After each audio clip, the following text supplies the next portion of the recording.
Mauro César, o Palmeiras, né? Parece que esse time do Palmeiras é realmente time de jogo grande, né? Porque o Palmeiras, ele começa o Campeonato Brasileiro perdendo pro Ceará em casa e empatando com o Goiás. Aí ele pega o Flamengo pela frente, que jogou muito contra o Palmeiras. Palmeiras fez o jogo duro, poderia até ter saído com a vitória, com aquela finalização do Danilo, que o Hugo fez uma defesaça. O Flamengo foi melhor, mas o Palmeiras equilibrou o jogo com 70 mil pessoas no Maracanã.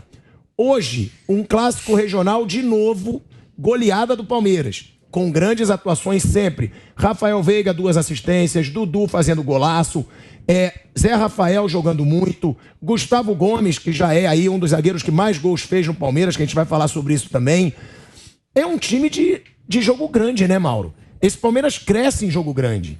Eu entendo que o Palmeiras, nesses jogos, como esses dois que teve nesse meio de semana e hoje, ele se mobiliza como para os jogos de mata-mata, né? Porque são jogos contra adversários mais importantes e aí ele consegue ter uma mobilização maior, que nem sempre tem pontos corridos, por isso o Palmeiras ainda não conseguiu fazer, desde a chegada do Abel Ferreira, uma campanha compatível com o seu elenco no Campeonato Brasileiro, né?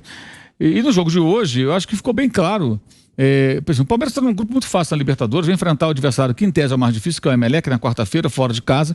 Talvez seja o único jogo minimamente desafiador para o Palmeiras nessa fase de grupos da Libertadores. Os adversários são fracos, o Palmeiras vai se classificar com o pé nas costas. Então ele pode, me parece, se concentrar mais no jogo e nitidamente o Vitor Pereira, se acerta ou errado é outra coisa, pode conversar sobre isso aqui. Ele ignorou o jogo de hoje, ele pensou na terça-feira. Ele foi ultra pragmático e frio. Ele falou, o clássico, tudo bem. Colocou uma defesa toda desfigurada, só lançou os jogadores titulares no final para ter ali 20, 25 minutos de jogo.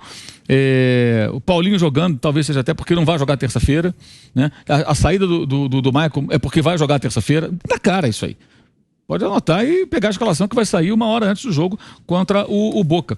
Eu acho que isso pautou muito a partida. E é problema do Corinthians, né? O Palmeiras aproveitou e passou o trator vencendo com autoridade. Eu acho que o interessante do Palmeiras é perceber, e isso ficou claro, inclusive, nos 2 gols marcados numa sequência muito curta, que, de novo, o time tem condições de, ao fazer 1-0, continuar buscando mais gols. Que eu acho que era um grande problema de vários e vários confrontos contra adversários mais desafiadores. O Palmeiras fazia um gol e recuava para jogar num contragolpe. Dá para aproveitar o momento de instabilidade do oponente e você tentar nocautear de vez. Que foi o que aconteceu hoje. No segundo gol, o jogo estava resolvido. O Corinthians não tinha o menor poder de reação e nem entrou em campo para competir esse ponto. O gol do Dudu eu acho uma vergonha. O jogador com a mão para trás, o outro saindo da frente. O gol é bonito, claro.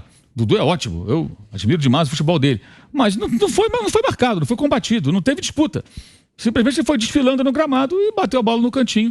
Então acho que tem muita coisa também que tem que ser discutida no Corinthians. Independentemente da formação do time, os erros de bola defensiva, a passividade nesse gol e em outras jogadas também. Algo muito grave que jogadores que são reservas, que têm oportunidade, você não vai dividir a bola, não vai brigar por ela, não vai tentar dificultar. Achei muito esquisito isso aí, não consegui entender muito bem não. Vitória tranquila, fácil, fica para a história, registrado aí um placar que se para uns é goleada, para outros não, né? 3-0 e poderia ter sido mais. E aí vem essa história do Corinthians não querer dar entrevista agora. Acho que isso, essa coisa de silêncio contra fake news, isso é outra semana, né? Não durante uma semana de clássico. Então é o seguinte, tem um jogo no sábado, de domingo até, sei lá, até terça-feira à tarde a gente não dá entrevista. Terça antes do jogo tem que falar, terça depois do jogo tem que falar. O Vitor Pereira não vai explicar, os jogadores não vão explicar, ninguém vai dar satisfação ao torcedor do Corinthians por que o time teve esse comportamento. A gente fica aqui tentando entender a escalação, mas é ele que tem que justificar. Eu fiz isso, por aquilo. É uma escolha que eu tive que fazer. Ok, cortei na carne, tomei uma traulitada que eu estou pensando na terça-feira. Digamos que seja isso. Ele que tem que falar. Aí vem essa decisão, que eu acho legal, a iniciativa, mas o momento é inadequado. Eu tenho certeza que o torcedor do Corinthians gostaria agora de ouvir as explicações dos responsáveis, que são os jogadores e o técnico, mas eles não vão falar.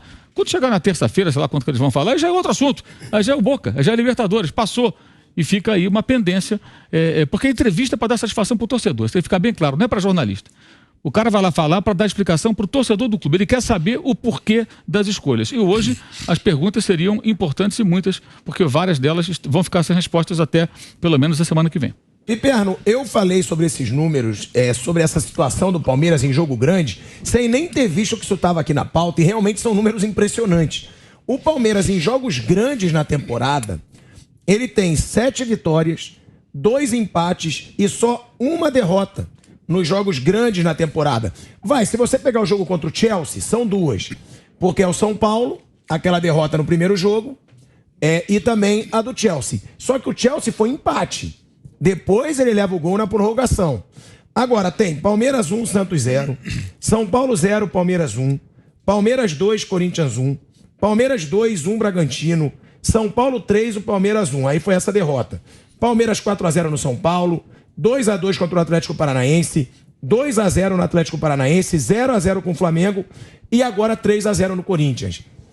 Esse time, realmente, como disse o Mauro, ele tem essa motivação de mata-mata em jogos grandes. E o que fazer para esse time do Palmeiras ser tão competitivo nos pontos corridos quanto ele é hoje no mata-mata, que realmente é o time a ser batido em competições de mata-mata, principalmente na Libertadores, que é bicampeão consecutivamente, né, Piperno? Bom, Pilhador, essa resposta a gente vai começar, a gente talvez tenha nesse Campeonato Brasileiro. No último, de fato, o Palmeiras abriu mão, acho que muito cedo. É um Palmeiras que fez mais de 90 jogos em 2021. Então, era um time também excessivamente desgastado por conta do calendário achatado. Deu prioridade a algumas competições. Ganhou 2 Libertadores no mesmo ano, ganhou uma Copa do Brasil. Teve momentos ruins, principalmente, né, no começo, na virada do primeiro para o segundo semestre. Mas aí tem uma outra coisa. A gente está falando de um Palmeiras que há 1 ano e meio tem o mesmo técnico e há muito tempo tem o mesmo time titular. Esse mesmo técnico chegou aqui muito jovem, obviamente não era um técnico pronto, o Palmeiras contratou por acaso, o currículo dele era ter derrotado o Jesus no mata-mata de pré-Champions. Ele não tinha nenhum outro trabalho para o time importante, era a 4ª, 5ª opção, aí o Ramires não quis, aí foi tentar, os argentinos também não quiseram e tal, e alguém falou, tem aquele outro portuguesinho novinho, enfim, bonitinho, como o Vampeta fala sempre, que se veste bem e tal, né? E ganhou do Jesus. Então traz, vamos ver. Aí esse cara chega aqui e mais ou menos 80 e poucos dias depois esse cara ganha uma Copa Libertadores. E aí 110, 115 dias depois ele ganha uma Copa do Brasil. Mas ele ainda não era um cara pronto. Só que hoje, o Abel, de 23 de abril de 2022, é muito melhor do que aquele que chegou. E o time também. E aí, ele tem uma série de virtudes, mas para mim, a principal delas foi a de melhorar uma série de jogadores que o palmeirense criticava muito. Jogadores vistos como esforçados, medianos, até de nível razoável, mas nenhum para jogar num time forte como esse time de hoje. Marcos Rocha, Luan, o Zé Rafael, Nossa Senhora, o Rony. Então é o seguinte, esses 4 caras, por exemplo, eles não seriam reforços dos sonhos de nenhum técnico com farto orçamento que aqui chegasse. E no Palmeiras eles passaram a jogar melhor. Outra coisa, se você considerar o Luan titular, que está fora da conclusão, e escalar o Palmeiras hoje, o Palmeiras só vai ter um jogador contratado depois de 2020, que é o Piquerez, é reposição do Vinha. O Palmeiras não contrata mais ninguém para ser titular. O Palmeiras não gasta mais que isso. Muito com isso. O Palmeiras está aproveitando o que está lá, a base, e reforçando o elenco, dando mais opção de banco. E o Dudu, né? Mas foi um retorno. O Dudu voltou e o Danilo saiu da base. Mas veja, o único jogador Palmeiras, desse time titular que o Palmeiras contratou depois de 2020 é o Piquerez. Depois de 2018, já faz tempo, nós estamos falando em 4 anos. Além do Piquerez, tem o Zé Rafael, que chegou em 19, e o Rony, que chegou em 20. Quer dizer, é um time que mexeu pouco e todo mundo melhorou. Esse é, para mim, um grande mérito que o Abel tem.